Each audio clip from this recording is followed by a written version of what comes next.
No shoe 2025's more than the Mizuno Neo Zen. In 2024, we had max stack, we had wider platforms. This was the trend as shoe companies tried to make their shoes a little bit more accessible. In 2025, we have 3 words: soft and bouncy. Mizuno, rolling off of 2024, went max stack, and then also 2025 with soft and bouncy. A soft bouncy shoe sounds like an oxymoron. Soft implies compression and comfort. A soft foam would collapse and catch the runner and is great for recovery runs. And bouncy, that implies energy return, fun, up-tempo, quick turnover. My favorite bouncy foams, they have a bit of density to them. They do not feel soft. Some examples would be soft New Balance 1080 B13, bouncy, I would say the New Balance SE Trainer V1, or maybe the Nike Invincible one. So that brings me to the one question that I had about the Mizuno Neo Zen when I heard that it was soft and bouncy. Well, which one is it actually? Is it more soft, kind of a daily trainer or workhorse, or is it more fun and up-tempo, kind of a daily trainer? Guys, these aren't official categories of daily trainers that you'll find on other channels or end of shoe awards, but it's how I categorize my daily trainers. So, which is it? Mizuno Neo Zen, or are you bouncy and fun, or are you soft, or are you a workhorse? Or can it do both? Can you have your cake and eat it too? Well, almost, but no. The Mizuno Neo Zen is somehow very good at both easy efforts and slightly peppy runs, but it is a master of none. Good at everything, master of none. Now, those two adjectives, soft and bouncy, they work against each other, and they don't cancel each other out, but they certainly mute the experience in either direction that you run. For example, when I pick up the Pace, I do enjoy it. It's a very light shoe, and there is a lot of this nitrogen-infused TPU foam, so it is peppy. However, it also, there's a little bit of sink into it, and the energy return doesn't quite come all the way back. It dulls the ride a bit, like a basketball that's a little bit low on air, or like a car that kind of catches in third gear. A little sticky in the middle. And as a consequence of that, I'm gonna go out on a limb and I'm gonna say that people reviewing the Mizuno Neo Zen are gonna say that it is mostly for easy day running and everyday running versus the up-tempo, peppy type of daily trainer. This may sound like I'm picking on Mizuno, but don't get me wrong, I'm not. This is actually a very good shoe. Mizuno has inserted themselves into the conversation of legitimate daily trainers. Okay, this is not a Brooks Ghost.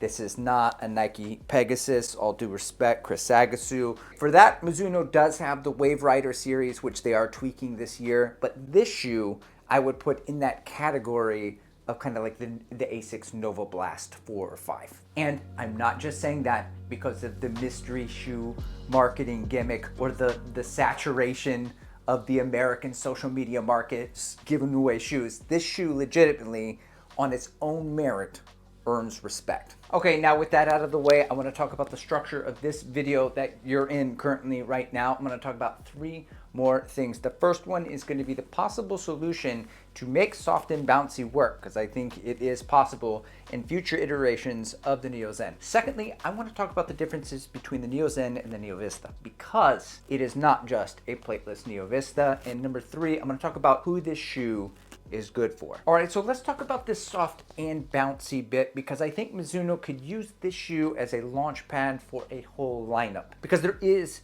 soft and bouncy that works, because I've run in exactly one shoe that I loved, and it was one of my favorite shoes of the year, and that is the New Balance Rebel V3. And the reason I think that shoe works so well for me is that it had 27.5 millimeters in the heel and 21.5 in the forefoot, so it was closer to the ground, and when it compressed, you still got some ground contact and a little bit of a push off. With Mizuno, the trend is a lot of foam. They're putting a lot of foam underfoot this year in 2025. So if there was a more minimal version of the Neo Zen for daily training, I think that one would be a peppier up-tempo daily trainer. All right, and so for the second shoe that Mizuno could launch using this shoe, they would have to tweak the foam.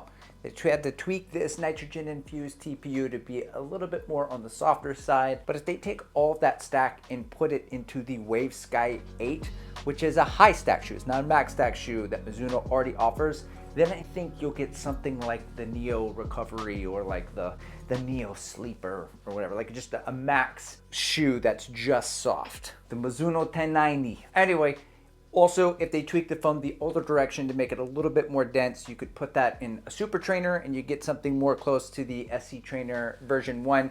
Yes, making the foam more dense adds weight, but it is super fun and bouncy and energetic, and I think great for super trainers, which don't need to be light anyway, or they would be race day shoes. Okay, now that I'm done telling Mizuno how to run their business, let me tell you the differences between the Neo Vista and the Neo Zen. So the Neo Vista, it has a nylon plate. The Neo Zen does not have a plate. The Neo Vista has this large cutout in the bottom of the shoe. The Neo Zen has no cutout at the bottom of the shoe, blah, blah, blah, blah, blah, blah. None of that matters. What matters is one thing, and that is this has a nitrogen-infused EVA foam called Energy Next. The Neo Zen has a nitrogen-infused TPU foam, not EVA, called Energy Next. Yeah, they got the same name.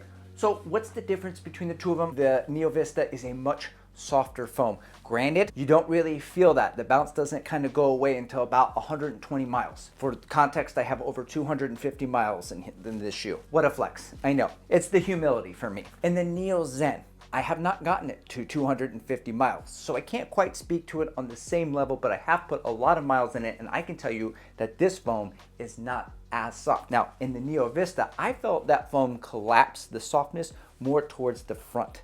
As a consequence, because that doesn't happen in the Neo Zen, when I land and go forward, even though it's the same geometry, it feels like less of a drop, and it feels better and more reinforced for everyday miles, which is another reason I think all of those reviewers are gonna say this is a workhorse. This is all work and no play. Okay, it's not a dull boy, but it's not gonna be the up-tempo shoe if it gets marketed like that. I think the reviewers are gonna say, hey, this is good for everyday cruising. Guys, quickly on the outsole, a word of caution. I'm gonna just throw a little yellow flag in here. Penalty. This is a slippery and you see in the Neo Zen, it looks like the same outsole. So, and I don't get it because Mizuno, they have a very sticky compound on their race day shoes that I really like, and I wish they would use it on all of their shoes. Okay, lastly, let's talk about who this shoe is good for, guys. I'm gonna tell you who it's not good for, and then it'll be good for everybody else, because there's really only like two people I would say maybe not. I heard a lot of people had issues with the Neo Vista with the knit upper, okay, and this is similar kind of upper, a little different, but it's still very similar in the upper. You might have issues with it. Secondly, if you need any sort of stability elements in your shoe, maybe don't go with the 40 millimeters of relatively soft foam underfoot without much support from the upper. Yeah, I find that soft shoes, in theory, I want for recovery runs. But when I run my recovery runs, I'm usually so beat up, I don't feel very strong. My hips are dropping a little bit. The foam is collapsing laterally, and I end up feeling almost more achy in shoes that are too soft. So me personally, I'm not gonna use the shoe for recovery runs, but I will use it a ton for daily runs, and I will pick up the pace in it a little bit because I am more of a cadence runner, and as I tap down, I do feel some decent energy return from this shoe. But I think this shoe is just about for everybody. All right, last two notes. One, subscribe please. Two, Mizuno.